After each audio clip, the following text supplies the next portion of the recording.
are so many people out there who want to volunteer and find a way in which they can help. We've got some brilliant people that have come out of the school system here in Attleboro. You actually perform as an elected official the way people should. There are no agendas. Nobody has any projects that they have to complete, but we're just sharing information.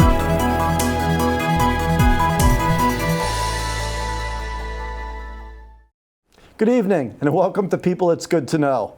I'm your host, John Davis, and tonight we have another in a series of candidate interviews with Chairman of the Attleboro School Committee, Rob Geddes. Rob, thank you so much for being here with us this evening. I know in your busy schedule it probably wasn't easy for you to find time to be here. But for people out there who may not know Rob or have had the opportunity to meet you, you want to give us a little bit of your background? Sure. So, as John said, I'm Rob Geddes. I'm currently the chairperson of the Attleboro School Committee. I'm wrapping up my 5th term on the school committee. If elected, I would be going into my 6th. This is my first term as chair. I served as vice chair for the previous 2 terms.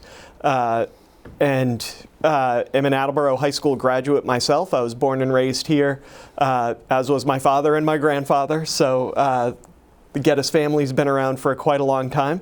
I currently work at Bridgewater State University. I've been in higher education for about 25 years.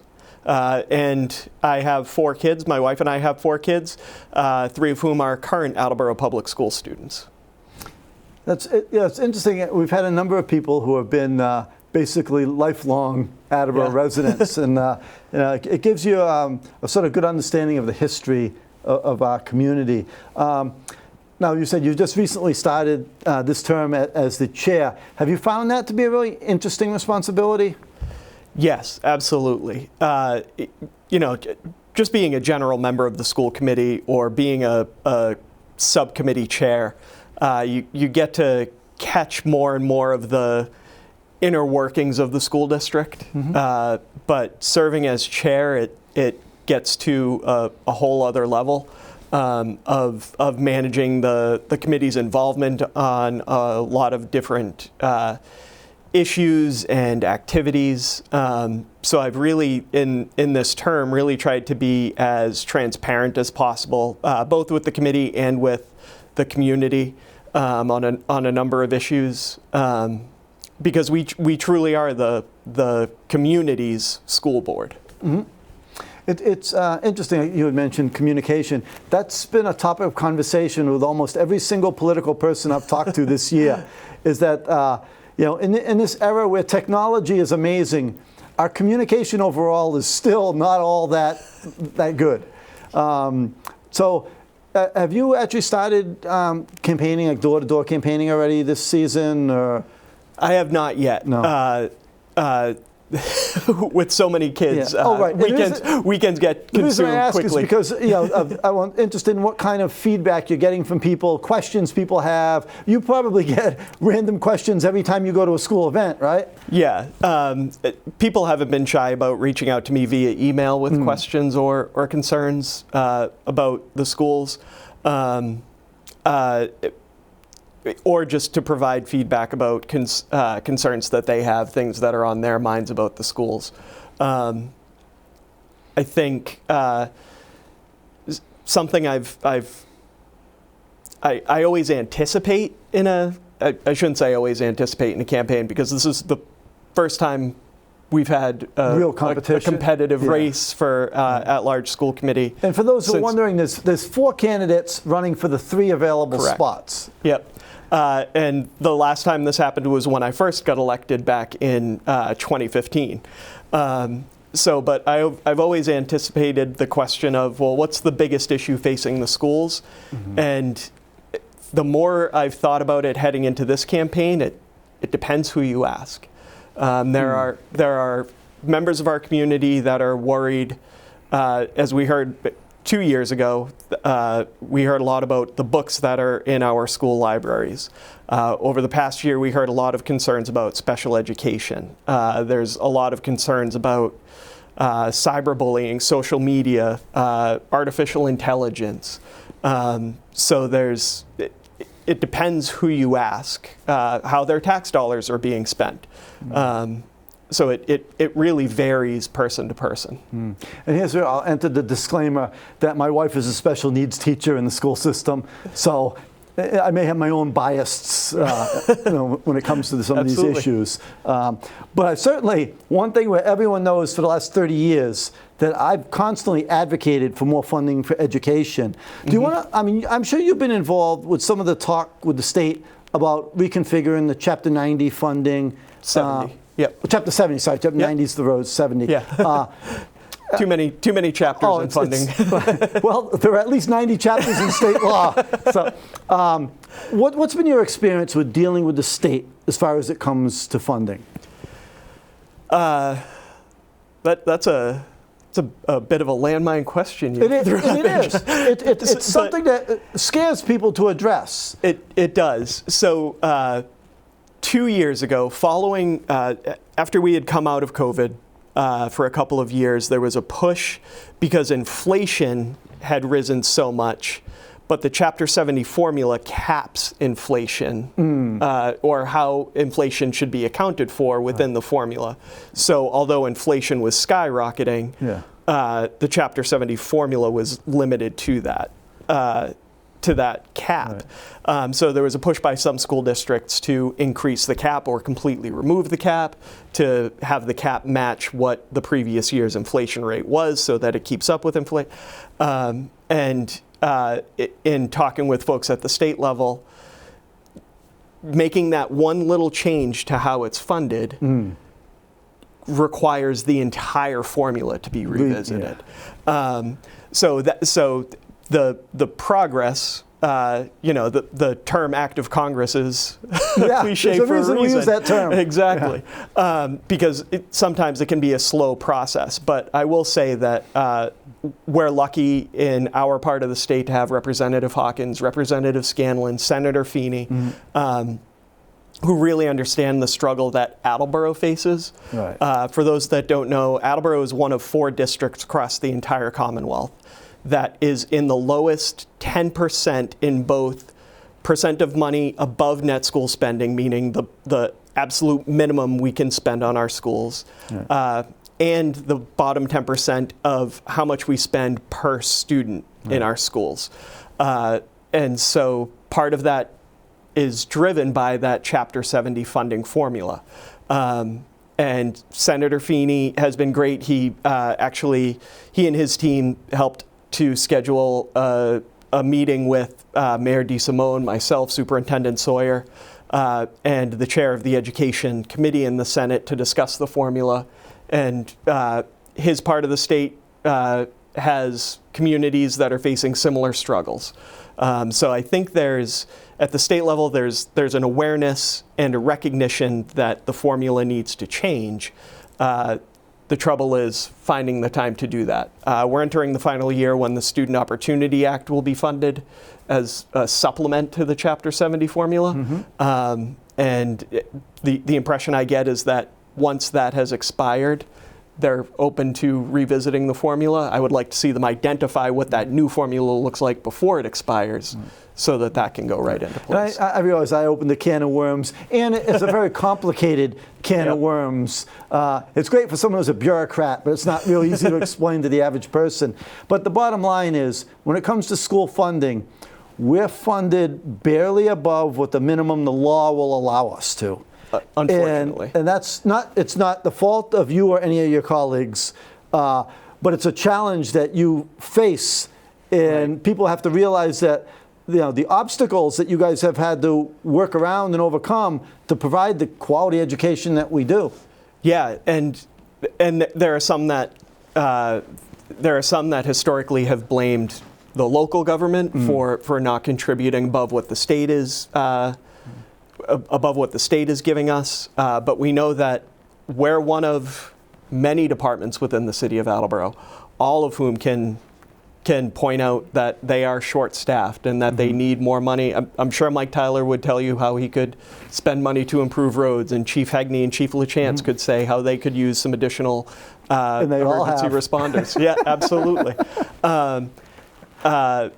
But that being said, we're very fortunate to have the administration that we have at the central office that can manage those limitations and manage the school district to still produce quality educational experiences for our students. One of the things that Superintendent Sawyer has said many times is that, you know, we do incredibly well with what we have to work with. Yep. And that sort of has become almost a handicap for us because we've gotten good at getting by, but we shouldn't have to get by. Yeah. And I think if we didn't have David as our superintendent, we might have much greater challenges than we do. Yeah, we're fortunate to have such stability, both on the school committee and in the central office. Dave has been our superintendent for 10 years. Our assistant superintendent has been in her position, I think, for 9 years. Our director of special education for 8 years. Our human resource director has been here for 7 or 8 years. And she was on the school committee before. Prior to, and so we're very fortunate to have that stability and commitment within the district. And they truly are, between them and the boots on the ground, so to speak, our classroom educators, our paraprofessionals, the clerks in the schools on a daily basis, the building administrators. I can't tell you how many times, just earlier today, I had a couple of conversations with folks that have worked in other districts and recently started in Attleboro, or are at the state level and were recently exposed to what Attleboro does in their classrooms.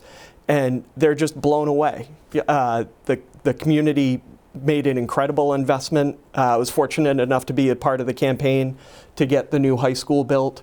And that building truly demonstrates how committed this community is to education, how important it is to give students a wide variety of educational experiences based on what they need. So we're very fortunate. I laugh because I started advocating for building that new high school while you were still there. Right. You know, that's exactly. hysterical to think about. It makes me feel old. But that's yeah. It was a long time coming, to say the least. It's funny. So, I mean, you are a professional educator. You're an administrator, right? Yep. With the college system. That must, in and of itself, bring certain benefits to the school committee, right? You have a certain set of experiences and knowledge that you bring that's probably beneficial to our system? Yeah. So another great experience that I've had is we just wrapped up the third strategic plan for the district, third 5-year strategic plan for the district that I was able to contribute to. And yes, I'm contributing as a school committee member or as a parent, but also as a college administrator. And one of the things that I've really been impressed by Attleboro implementing is their portrait of a graduate. We've been discussing it for a number of years, and as leading into the strategic plan through 2030, the district identified 4 main characteristics. We want our students to graduate and be able to communicate, collaborate, innovate, and have balance in their lives. And so, yes, I'm looking at that as what do I want for my children as a parent. I'm looking at that as a school committee member, what do I want our district to produce, but also as a college administrator, what are those students going to need to succeed after high school, whether they come into higher education or go directly into career, military, whatever it is they decide to do. And we talk about career. We now have so many different programs at Attleboro High School that the opportunities for these kids. Do you want to elaborate a little bit just on that? So we have more career technical education programs right now than Tri-County. When the high school was finished, Tri-County said, we're not even going to bother bringing your students in because you've got all of our programs. So everything a student could possibly, I shouldn't say everything, just about everything a student could need, whether it's engineering, marketing, the trades, carpentry, plumbing, HVAC.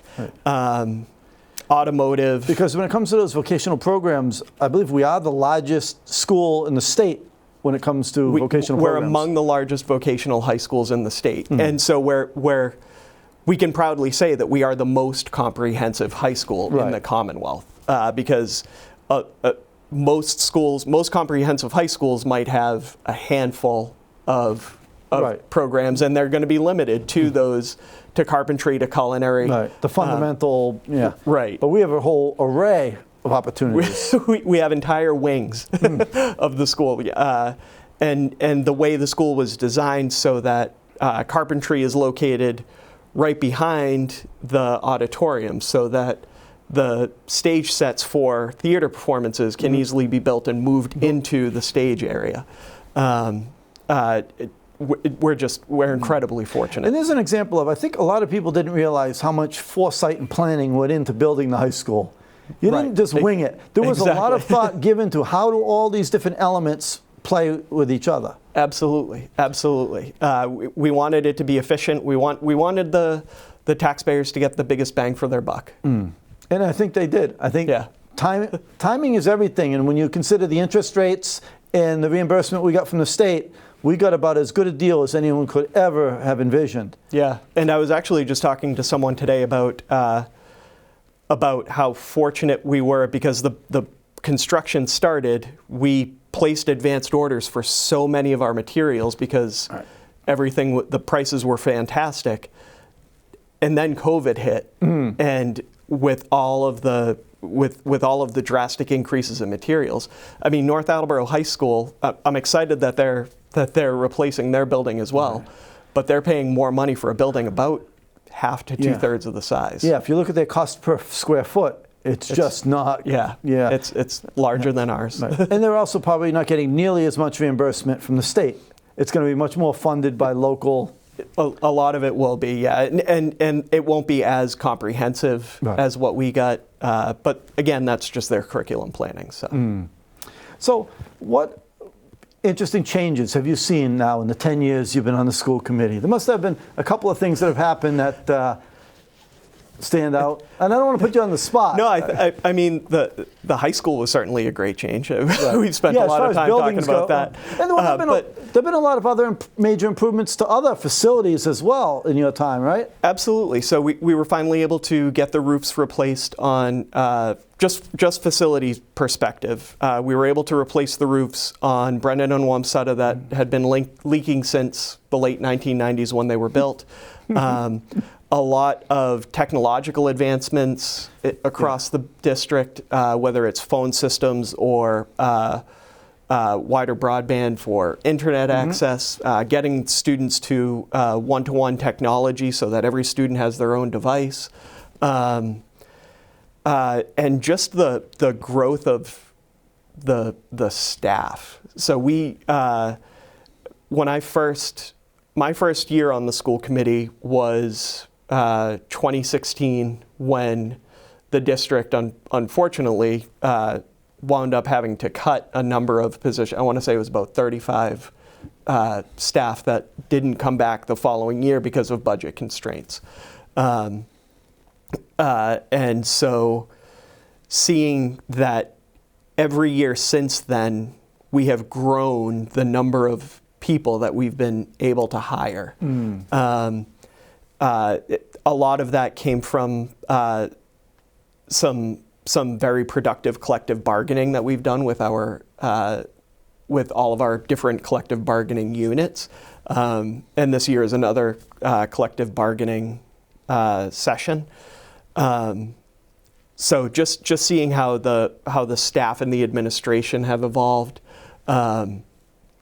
has been truly impressive.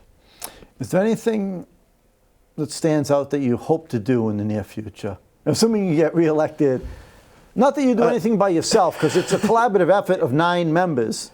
It really is. Like I said, we have another round of collective bargaining coming up. I would love to see us successfully replace the Chapter 70 formula at the state level, and I think Attleboro is a good model of reason why that needs to change. Yeah, good example of what's not really working. Yeah. I actually wrote a letter to testify in support of changing the Chapter 70 formula, and I talked about how in so many ways Attleboro is in the bell curve of things. Attleboro is right in the middle of so many different needs populations and socioeconomics and in every way where the typical Massachusetts community, and yet the funding formula completely marginalizes us. And we're almost negatively impacted by being so stereotypical in Massachusetts. So I think getting us to a point where we are not, where we're not so poorly funded will be a good thing. Continuing to improve our relationship with the city side of government, I think is going to continue to be a priority. So I think those are some of the big pieces. Okay, so what other things would you like to share with the people out there who are going to vote on November 4th for 3 of the 4 people running? What's Rob's sales pitch as to what you have to offer to the people out there who are going to vote for you? So I think certainly a commitment to the Attleboro Public Schools, not only as a product of the Attleboro Public Schools, but as a parent. A number of years of proven leadership within the committee, and a commitment to education, even beyond myself and my family. My oldest daughter is a teacher in another school district. My wife works in another school district. So education is clearly important to us. And if you would like to get in touch with me, you can find me on Facebook, Rob Geddes, Attleboro School Committee, or for questions or concerns related to the schools specifically, my school email address is robert.geddes@attleborowschools.org. And for any other campaign or election questions, or if you just want to get in touch with me with questions about me as a candidate, I have a little bit more complicated email address. It's robgeddes_schoolcom with 2 M's @hotmail.com. Okay, and I'm sure Austin will put all of that so that people will Thank be you able in to. advance, Austin. Yeah. So I've got a million school-related questions, but I don't want to put you on the spot because, again, you're only one of 9 individuals. In the time you've been there 10 years. How have you found the functioning of your committee has worked? I mean, most of them have been there a while. Have you found that you've sort of developed a relationship that flows well? Yeah, I think we've been remarkably consistent as far as our members go. Aaron Bennett obviously is our newest member. He's finishing his first term and is running unopposed. Everyone else is finishing their third term or more, I believe. And I also think our committee is very representative of the community. My wife grew up in Illinois, and her family always assumes that every part of Massachusetts is the deepest shade of blue it could possibly be. Right. And so I point out that if that's the case, Attleboro is in a very purple spot. Right. And I think our committee reflects that.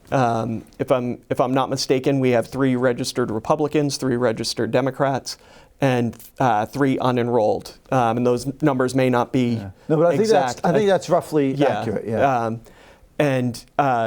So, I mean, I think part of that stability and consistency and the strong relationship we have as a committee, I think a big part of that is the leadership we had from Steve Withers for 8 years.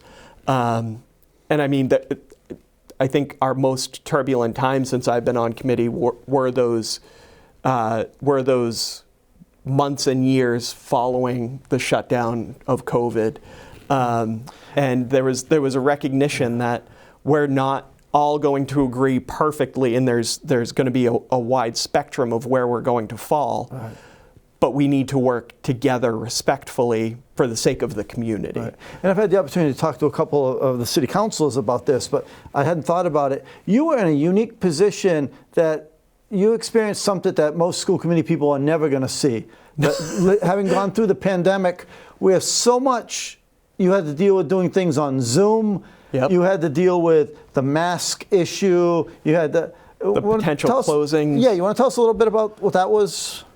It was hectic. I mean, like I said, everyone had very strong opinions one way or another, and a lot of times there were some members of the committee that were saying X, but and other members of the committee were saying Y, but there were people in the community that thought people were saying A, B, and C. Mm-hmm. And so it became very convoluted and complicated.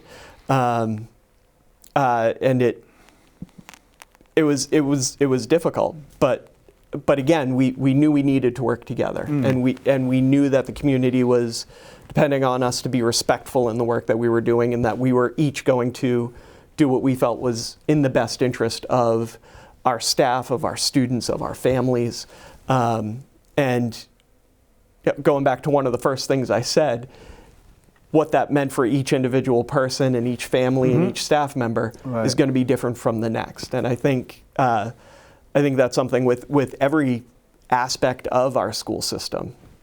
Everyone's going to have their own different experience and concern based on how they're perceiving things. Yeah, I mean, I can't imagine. I know how difficult it is when you're able to communicate face to face with people on a regular basis, but you know, to experience what you guys had to go through just had to have been well, it has to make today's times seem quite a bit easier. Yeah, and we've had some ups and downs and ebbs and flows since then, but that was to your point. You know, having to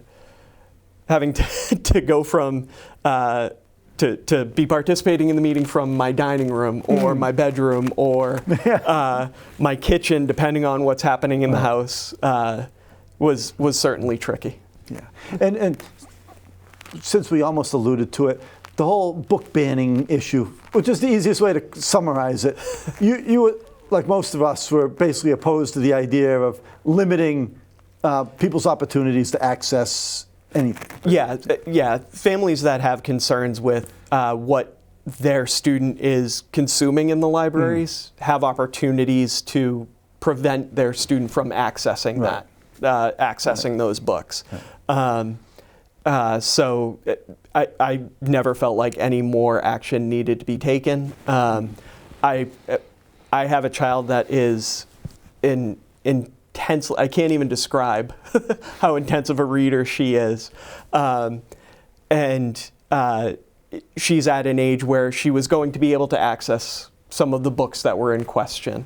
And our personal approach to it was, if it's something you think you want to read, go ahead and start it. And if there are questions you have, come ask us. Come talk to us. If it's something that's making you feel uncomfortable, then let us know. And she even last year heard about a book and asked an educator about it, and the educator reached out to us to say, you know, this book has this scene in it. How do you want to proceed? And we said, let's let her start it and see how she responds to it. And imagine that, Rob, reading books, inciting people to ask questions. Oh, how awful. Yeah. Well, we've used up all our time tonight because you and I could talk for 3 hours. But I want to thank you again very much for being here with us. And I hope all of you out there have enjoyed this evening with Rob. And, you know, I look forward to seeing all of you out there again next week with another candidate. There are so many people out there who want to volunteer and find a way in which they can help. We've got some brilliant people that have come out of the school system here in Attleboro. You actually perform as an elected official the way people should. There are no agendas. Nobody has any projects that they have to complete, but we're just sharing information